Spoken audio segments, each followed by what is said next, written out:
Madam President. The senator from Hawaii. Madam President, Democrats have been on the floor for hours today, pointing out what's in this 1,000-page bill that took over 16 hours to read. I call it the 1,000 pages of pain, the billionaires' gain. So it's bad enough that my colleagues have been on the floor talking about how this bill is going to hurt people on Medicaid, taking food away from our children and families through major cuts to the SNAP program, health care, food, housing, energy support, you name it. The pain is in this bill. But one of the areas that people don't know about is this bill actually has provisions that would take away support for our public schools. Okay, let that sink in. It's not enough that this bill has 1,000 pages of pain in just about every aspect of our lives that you can think of, but now they're coming after support for our public schools. So today, I am rising as an advocate for the 49 million children who are enrolled in public schools across our country. Nearly 90% of K-12 students go to public schools, including 95% of children with disabilities. Yet, we have a regime that is actively working to end federal support for public schools. We have a president who tried to totally eliminate the Department of Education, and sadly for him, he can't do it with through executive order because only Congress can do that, but they're doing a lot of other things that withhold support for public schools. So as Republicans in Congress are trying to undermine support for public schools through the first ever national private school voucher program. Let that sink in. The first ever national private school voucher program. That is taking money away from public schools and basically turning it over to private schools through a voucher program. So let's be clear. The school voucher program, the provision, isn't about money for schools. It's about even more money for billionaires because they're the folks who are going to get the most out of this voucher for public schools program. Under this program, wealthy donors would receive large handouts for supporting school vouchers. So this is why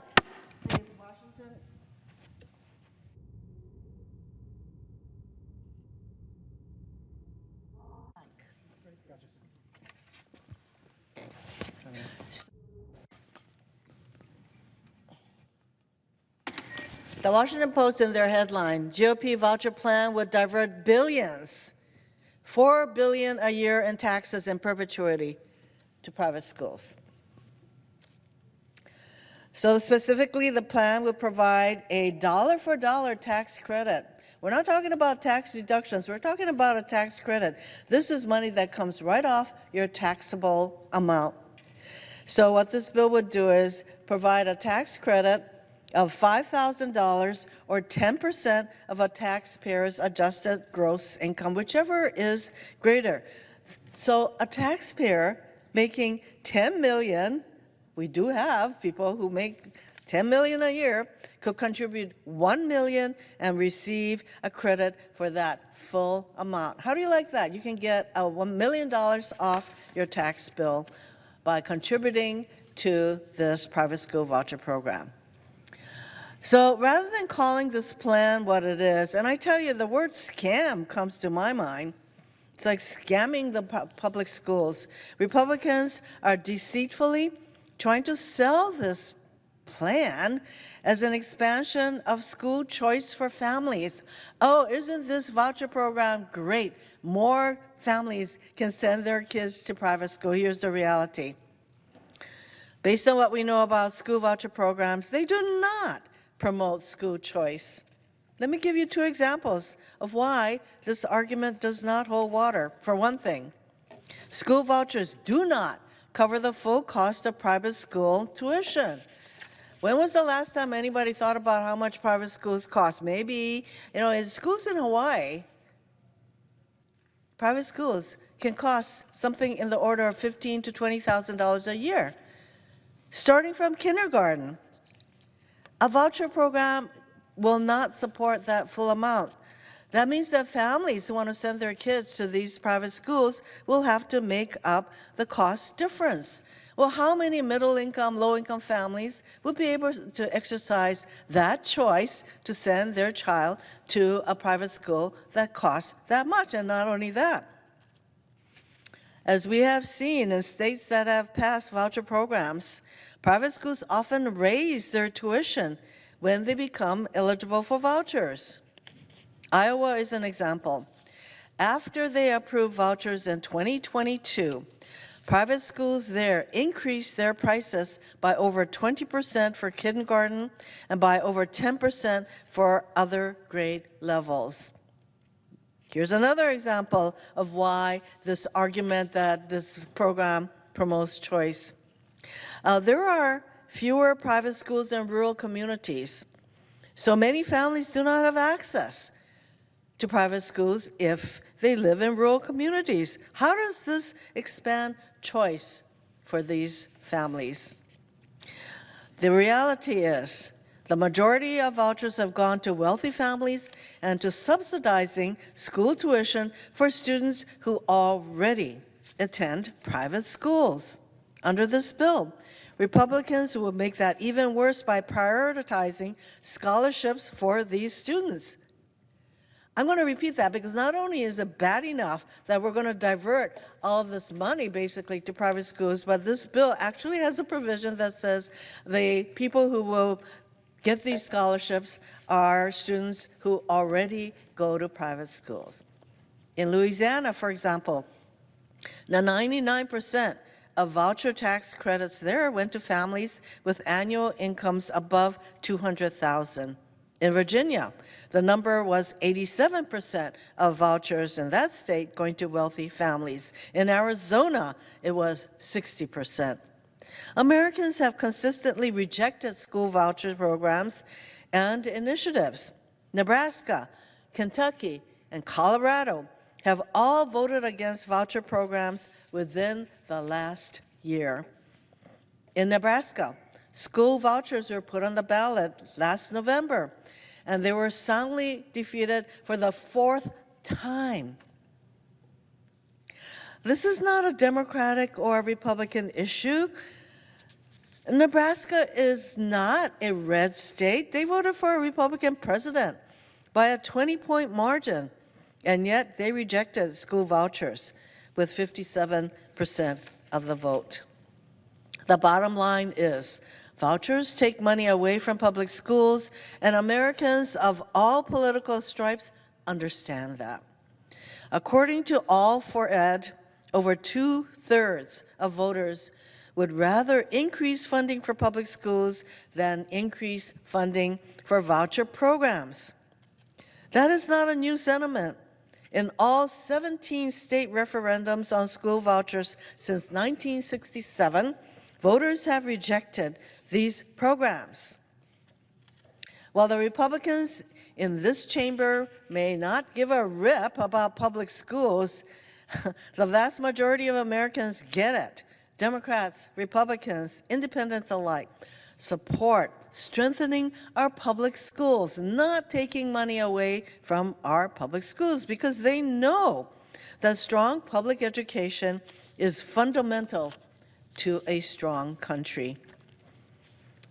Well, undeterred by public sentiment, Republicans are trying to create, as I mentioned, a nationwide school voucher program. It's not enough that some states have voucher programs, but now the Republicans, through this misguided almost 1,000 pages of pain bill, they want to provide $4 billion per year for a private school voucher program with no accountability. Remember early on I said that a huge percentage of children with disabilities go to public schools?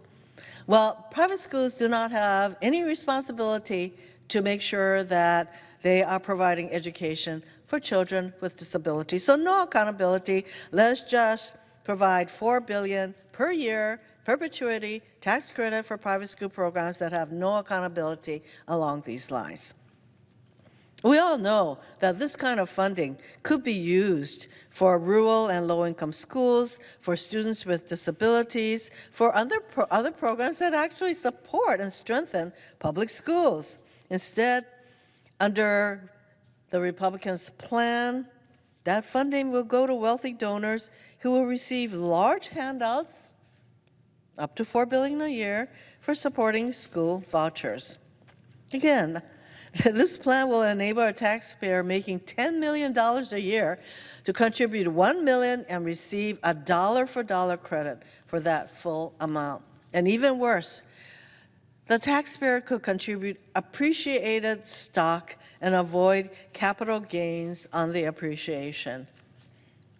And there's all kinds of data on who owns stocks in this country, and generally it's the people with a lot of wealth.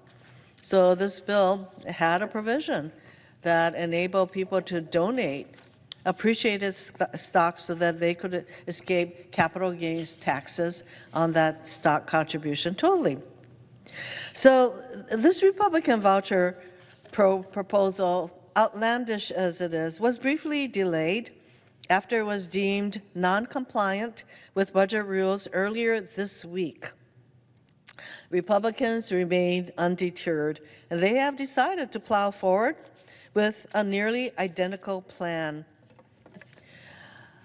What it comes down to is this plan does not help students, it does not promote choice, it does not support public schools where the majority of our kids go. We should be supporting our public schools, not taking resources away from them. So my Democratic colleagues and I will continue to fight to fund quality public schools to improve public education in this country. Foundational. This voucher plan is yet another wrong-headed proposal that should be called out for what it is, a handout for the wealthy at the expense of hardworking American families. I urge my colleagues to reject this idea, and I yield back.